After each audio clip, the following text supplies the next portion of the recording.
O 14 de agosto de 2003, unha bola de lume engulliu a refinaría de Puertollano. Foi o comezo dun dos peores accidentes industriais da historia recente de España. Unha traxedia que, como imos ver, tiña todos os ingredientes para ser evitada. O resultado foron 9 vidas perdidas.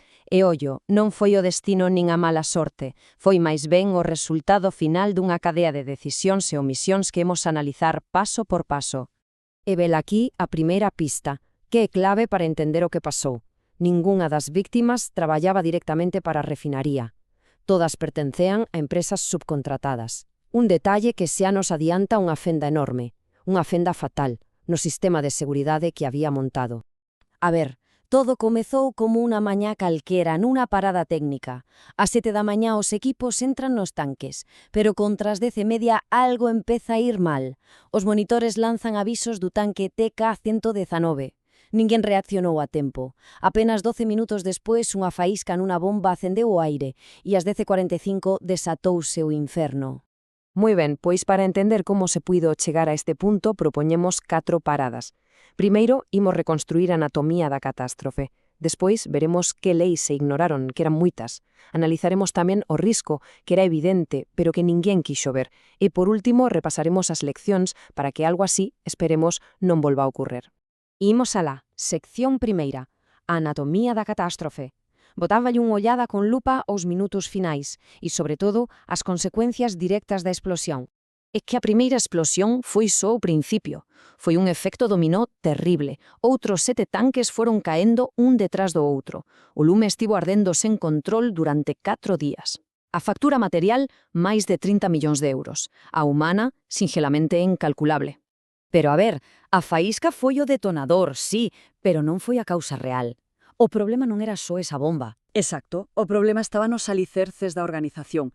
Unha seguridade totalmente descoordinada, uns permisos de traballo que eran papel mollado e, sobre todo, ese perigoso costume de pensar que, total, nunca pasa nada. Pasamos á segunda sección, a lei incumprida. E aquí onde a historia se volve, se cabe, aínda máis frustrante.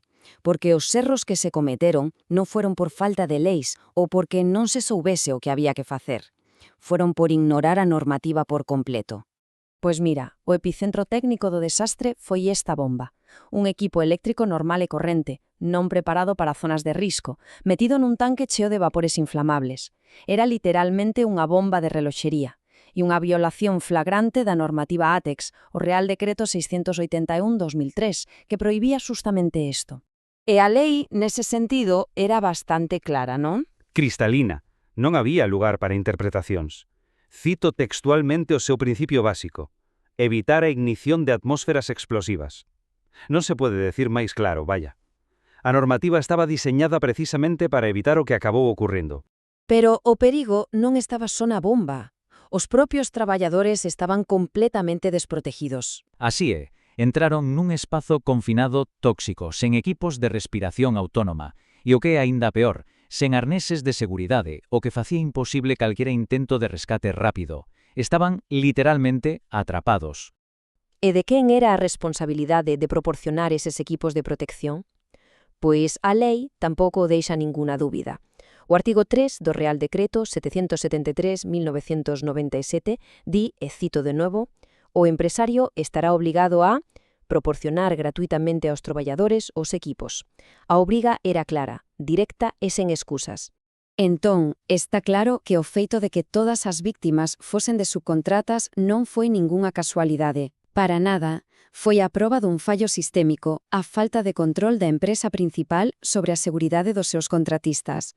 De feito, este accidente foi tan grave que forzou un cambio na lexislación española e de aí naceu a Lei 32/2006 para regular, por fin, a subcontratación no sector da construcción, pero que sentou un precedente. Pasamos á terceira parte, o risco ignorado. Porque todos estes fallos teñen unha orixe común, unha avaliación de riscos que ou bien non se fixo ou se fixo rematadamente mal. E que é exactamente unha avaliación de riscos, para que o entendamos todos? Pois basicamente é pararse a pensar antes de actuar, e analizar de forma sistemática que pode sair mal, cal sería o dano e que imos facer para que non ocorra. Non é intuición nin terbollo, é un procedimento regrado. E se aplicamos esa lógica a este caso, Pois o resultado é evidente. A probabilidade de atopar vapores nun tanque de gasolina, altísima. As consecuencias dunha explosión nese ambiente, catastróficas. O cruce na matriz é claro, o risco era sinxelamente intolerable. Ese traballo nunca debeu facerse nesas condicións. Punto. Moi ben, imos coa última parte, leccións para non esquecer. Entón, como se podería ter evitado? Vexamos as medidas bastante sinxelas en realidade que terían salvado 9 vidas.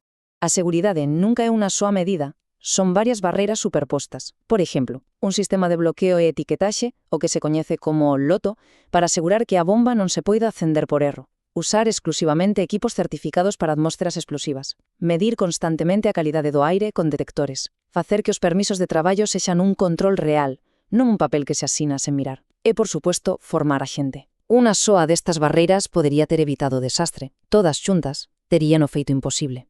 E con todo isto, chegamos ao paradoxo máis tráxico de toda esta historia. Lembrades o Real Decreto 681/2003, a Lei ATEX que se incumpriu de forma tan grave? Pois ben, esa lei publicouse no Boletín Oficial do Estado só 63 días antes do accidente. Non era unha lei antiga ou descoñecida, xa estaba en vigor. O que nos deixa cunha pregunta final, que case se responde soa. De que sirve unha lei escrita nun papel se non se aplica no terreo? Puerto Llano é a tráfica resposta a esa pregunta. A proba de que a distancia entre o que di a lei e o que se fai na práctica ás veces mídese en vidas humanas.